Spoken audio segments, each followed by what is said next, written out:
The spin and the silence. The phone lines lit up. Why am I paying taxes on the Social Security I already earned? Soon those voices spilled out of living rooms and onto the streets, where retirees and workers alike began chanting the same three words: keep the promise. The studio monitors looked like America having an argument with itself. A conservative network ran the Chiron, Golden Promise or Socialist Nightmare, while a progressive network countered with Justice for Seniors 40 Years Overdue. A centrist network, trying to thread the needle, proclaimed Nation divided as retirees wait. Ana Ramirez sat in the center of this media hurricane. Her father's letter now propped against her microphone like a silent co-host. The envelope had yellowed at the edges, but his words burned fresh. Promise me you'll fight. Tommy scrolled through local coverage on his tablet. The Des Moines Register had run the numbers. 127,000 Iowa seniors would save average $2,400 annually. The Cedar Rapids Gazette took a different angle. Small business owners face $15,000 tax increase under Golden Promise Act. Same bill, different universes. Tommy muttered, his coffee long cold beside him. Every headline a different truth, every channel a different America. Dad would have thrown his wrench at the TV by now. The phone board lit up. Ana pressed line 1. This is Beverly, retired nurse from Waterloo. The voice carried exhaustion deeper than age. I'm watching all these talking heads argue about socialism versus capitalism. You know what I call it? Survival. My insulin is $400 a month. My Social Security after taxes is $1,832. The media can debate all they want. I'm rationing medicine while they collect six-figure salaries. At the community center, visible through Tommy's feed, heads nodded vigorously. Someone shouted, "Tell them, Beverly." An elderly man in a Korean War veteran cap stood up and actually threw his slipper at the conservative network portion of the split screen. It bounced off harmlessly, but the gesture spoke volumes. "Beverly, you're highlighting exactly," Ana began. "No, let me finish," Beverly interrupted. "This isn't about reform or revenue, or whatever buzzwords they're using. This is about whether America keeps promises to people who cleaned bedpans for 40 years. Who held dying hands, who gave everything and are being told it's not enough." Line 2 was blinking urgently. Ana recognized the number, a financial planning firm from Des Moines. "This is Marcus Webb, certified financial planner." His voice was measured, professional. "Ms.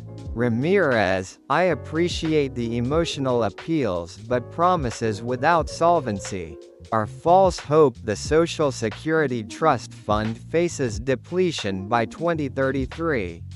Medicare costs are rising 6% annually. We can't tax our way to sustainability. Your listeners deserve honest retirement income planning, not political theater." Ana felt something shift inside her. The careful neutrality she'd maintained for 15 years began to crack like ice in spring. "Mr. Webb, let me share some honest numbers." Ana's voice carried an edge Tommy had never heard. In 1984, when Social Security benefits became taxable, the thresholds were set at $25,000 for individuals. Those thresholds have never been adjusted for inflation. Never. If they had been, they'd be $74,000 today. That means middle-class retirees are being taxed under a law designed for the wealthy. Is that honest enough for you? The community center erupted in applause. Someone yelled, "Give him hell, Anna." Webb tried to respond, but Anna wasn't done. Her father's letter seemed to glow beside the microphone. The Golden Promise Act would generate $865 billion from high earners, making over $270,000 people who stopped paying Social Security tax halfway through the year, while nurses like Beverly pay it all 12 months. You want to talk about financial survival for seniors? Let's talk about that. Tommy's eyes widened in 15 years. He'd never seen Anna break character like this. A new call came in, this one from a D.C. area code. Anna knew before answering political damage control. "This is Jennifer Morrison from Senator Mitchell's office." The voice was sharp, accusatory. "Ms. Ramirez, what you're engaging in is advocacy journalism. You're supposed to inform, not influence. The senator is concerned about the bias being displayed on publicly accessible airwaves." Anna looked at her father's letter at the pile of handwritten stories from listeners at the community center feed where her people sat waiting for someone to fight for them. "Ms. Morrison, let me be clear about something." Anna's voice dropped to barely above a whisper, forcing everyone to lean in. "This isn't just politics for me. My father kept a ledger of every Social Security payment, every tax taken from money he'd already been taxed on. My mother rations blood pressure medication. My cousin can't afford to see his family divided over who pays and who receives." She picked up the letter, though the camera couldn't see it. "My father died 3 years ago, left me a letter I just opened today. He asked me to fight if Social Security ever changed, to fight for my mother. For everyone like us. So yes, Ms. Morrison, I'm advocating for the truth. For Medicare costs that have tripled, for senior tax relief that never comes, for promises this country made and seems determined to break." The line went dead. Jennifer Morrison had hung up. The studio fell into profound silence. Even the community center had gone quiet. 43 seniors holding their breath. Tommy stood frozen behind the glass, his mother's latest text unread. "Finally, someone said it." Anna set down her father's letter gently, like it was made of spun glass. The monitors still flickered with their competing realities: conservative media painting doom, progressive media promising salvation, centrist media riding the fence. But in the WMID studio something had fundamentally changed. "I need to say this." Anna spoke directly to the microphone, to her listeners, to her father's memory. "This is fictionalized discussion, not legal, tax, or investment advice. But the fear is real, the betrayal is real, the need for change is real." She looked at the on-air sign, still glowing red like a heartbeat. "Dad asked me to fight," she whispered, forgetting she was still broadcasting, "so I will. Even if it means fighting alone." Tommy slowly reached for the broadcast button.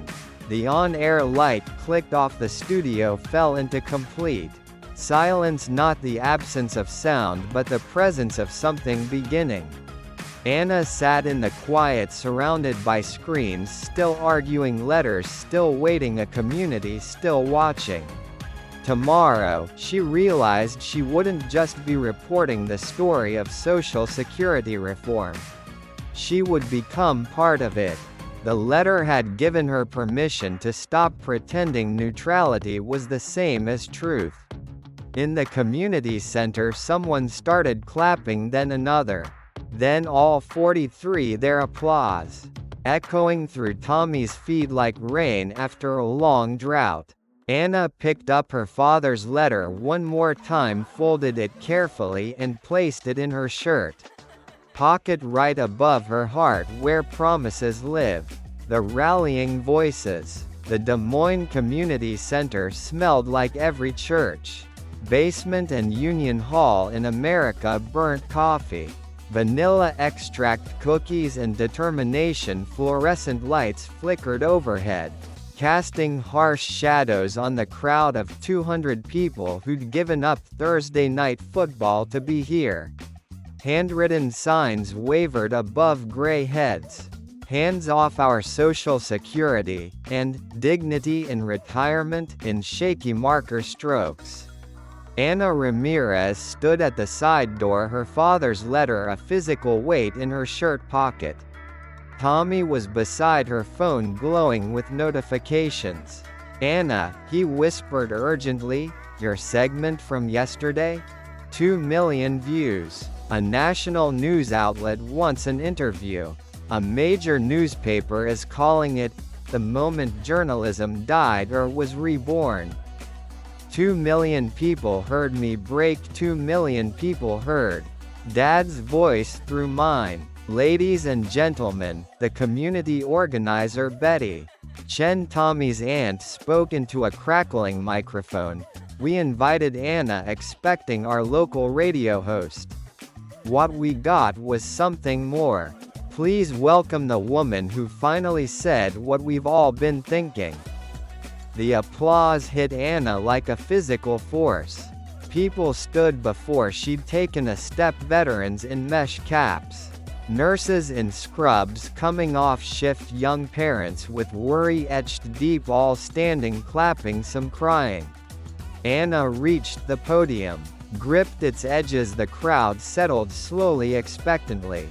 "Before we start," she began, then stopped. A man in the third row was already on his feet. "Name's Jim Morrison, no relation to the senator's spokesperson." Nervous laughter rippled through the crowd. "Worked steel for 37 years, company. Declared bankruptcy, took 70% of my pension. Now they want to tax my Social Security check of $1,847. Like I'm living high. My wife's insulin costs $340. We eat beans and rice 3 nights a week. This isn't about politics, it's about survival." He sat down, hard folding chair, groaning under the weight of his truth. A woman across the room stood immediately. Martha Johansson. Farm wife, widowed 2 years. Her voice was prairie wind, steady, relentless. "My Social Security is $1,300. After Medicare Part B at $174 after federal tax. I clear $981. My property tax on the farm is $500. You tell me how that math works. They tax my Social Security check like I'm some millionaire, while actual millionaires pay nothing on capital gains." From the back, a younger voice.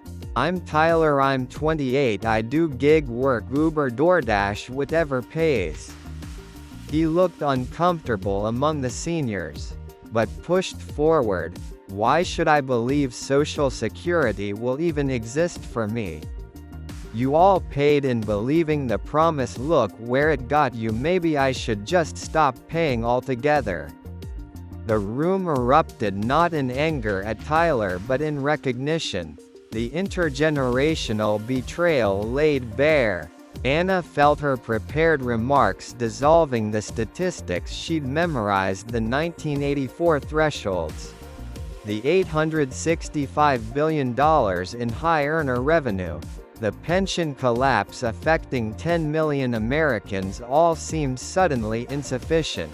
"I had a speech prepared," Anna said, pulling the typed pages from her pocket, then setting them aside, "about Medicare costs rising 6% annually, about financial survival in retirement, about policy and projections." She paused, hand moving involuntarily to her father's letter. But you don't need more numbers, you need someone to say the truth out loud. Her voice cracked. My father died 3 years ago. Tool and die maker 44 years. He left me a letter I only opened this week. He asked me to fight for my mother, for all of you. Because he knew that promises made to working people are always the first ones broken. The room had gone completely silent except for the fluorescent buzz overhead. This is not just retirement income planning. Anna continued stronger now.